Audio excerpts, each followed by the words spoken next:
రాజుగారి దగ్గర చేసింది మొన్నట ఇది కూడా చేశారు కదా, మర్చిపోయి ఫ్యామిలీ స్టార్ కూడా కదా. అది ఎలా సార్ మధ్యలో మధ్యలో మిస్ అయింది అంటే పరిశ్రమ వల్ల మీ దగ్గరకు వచ్చారా? అంతేనండి. నా డైరెక్టర్లు అంటే ఫిదా చేశాను ఆయన దగ్గర.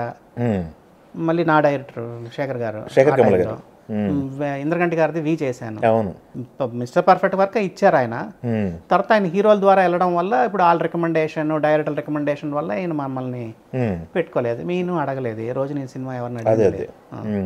ఇస్తే చేద్దాం లేకపోతే లేదని. అది పెద్ద డిసప్పాయింట్మెంట్ పాపం రాజుగారికను మన ఇతనికి కూడా, డైరెక్టర్ పరశురామ్ గారికి, ఫ్యామిలీ స్టార్ ఎక్కువ ఎక్స్పెక్ట్ చేశారు అందరూ కూడా అది మంచి సినిమా అవుతుందని చెప్పేసి.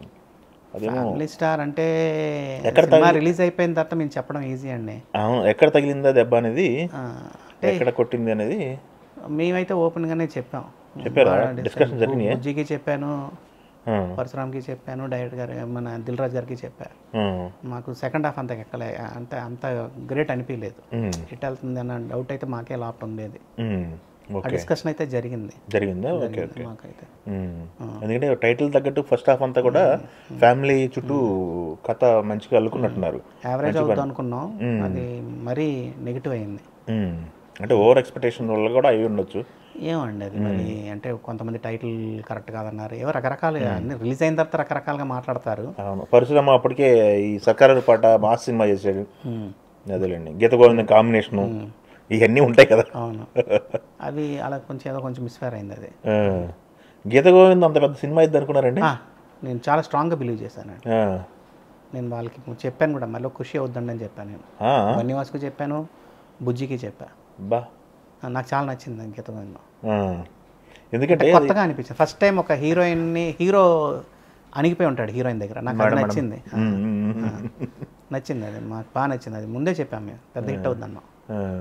క్యారెక్టరైజేషన్ చాలా బాగుంటుంది. అది హీరో కానీ హీరోయిన్ మధ్య, హీరోయిన్ పక్కది నవ్వుకోవడం ఇట్లాంటివన్నీ ఎంజాయ్ చేశారు ఆడియన్స్ కూడా ఆ రేంజ్. ఎందుకంటే 100 కోట్ల సినిమా అవుద్దని ఎవరు కరెక్ట్ చేస్తుందని తెలియదు కానీ మంచి సినిమా అనుకున్నాం మేము. పాటలు కూడా బాగా ఎక్కినాయి సార్, పాటలకు కొన్ని సినిమాలు ప్రాబ్లమ్స్ వస్తుంటాయి కదా సార్, స్పీడ్ బ్రేకర్లు అంటారు. కొన్ని సినిమాలు పాటలు వస్తుంటాయి, దాంట్లో కలిసేయండి సినిమాలో కూడా పాటలు ఉంటాయి. అవును, అవి చాలా బాగున్నాయి. కుదిరితే అన్ని కుదురుతాయండి, అంతే. కుదరకపోతే ఇంక అన్ని డిపార్ట్మెంట్లు మిస్ఫైర్ అవుతాయి. తెలుగు సినిమా అనేది మాట్లాడుకొని మానేసి ఇండియన్ సినిమాని మాట్లాడుతున్నారు. మన సినిమాని కూడా, తెలుగు ఇండస్ట్రీ నుంచి వెళ్తున్న సినిమాలన్నీ కూడా నేషనల్ సినిమాలు అయిపోతున్నాయి.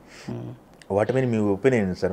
మన ప్రొడక్ట్ నేషనల్ వైడ్గా, ఇంటర్నేషనల్ వైడ్గా వెళ్తుంది అంటే ప్రతి సినిమా పాన్ ఇండియా అని చెప్పి చేతులు కాల్చుకుంటున్నారేమో అని నా ఫీలింగ్ అండి, ఓపెన్గా చెప్పాలంటే. అది నేను చెప్పొచ్చో చెప్పకూడదు నాకు తెలియదు. మీ అభిప్రాయం చెప్పడం తప్పే. ఎందుకు అన్ని పాన్ ఇండియా అని చెప్పి వెళ్ళిపోతున్నారు?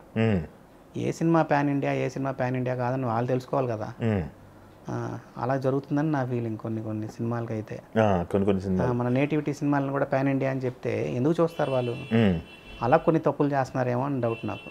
అన్ని సినిమాలు 4-5 లాంగ్వేజ్లు చేయడం అవి కరెక్ట్ కాదేమో అనిపిస్తుంది నాకు. అది మనం అంటే వాళ్ళు కావాలండి, అది మనం గట్టిగా చెప్పలేము. పాన్ ఇండియా సినిమాలు అని చెప్పుకుంటున్న సినిమాలలో మీకు చేసే సందర్భాలు ఏమైనా వచ్చినాయా, అవకాశాలు? మీరు చేసిన సినిమాలు ఏమన్నా వేరే లాంగ్వేజ్లకి వెళ్ళిపోయి? చాలా సినిమాలు వెళ్ళాయి కదండి, చాలా సినిమాలు. డబ్బుడు కాదు, ఈ మధ్య కాలంలో మన సినిమాలు యశోద ఒకటి గట్టిగా ఆల్మోస్ట్ అన్ని డబ్బింగే వెళ్తున్నాయండి. ఎక్కడో కొంత పోర్షన్ తీస్తారు, అంత సినిమా అంతా మళ్ళీ 2 లాంగ్వేజ్లు తీరు కదా. అన్ని సినిమాలు మీరు అన్నది యశోద కూడా అన్ని లాంగ్వేజ్లు చేశారు, ఫ్యామిలీ స్టార్ అన్ని లాంగ్వేజ్లు చేశారు. రిలీజ్ అయ్యిందో అవ్వలేదో నాకు తెలియదు కానీ తమిళ్ చేశారు, హిందీ చేశారు, మలయాళం చేశారు, కన్నడం చేశారు. అన్ని సినిమాలు చేస్తున్నారు ఈ మధ్య. అదే అంటున్నాను కదా మీకు, అన్ని సినిమాలు చేస్తున్నారు. అది రాంగ్ అని నా ఫీలింగ్, అంతే.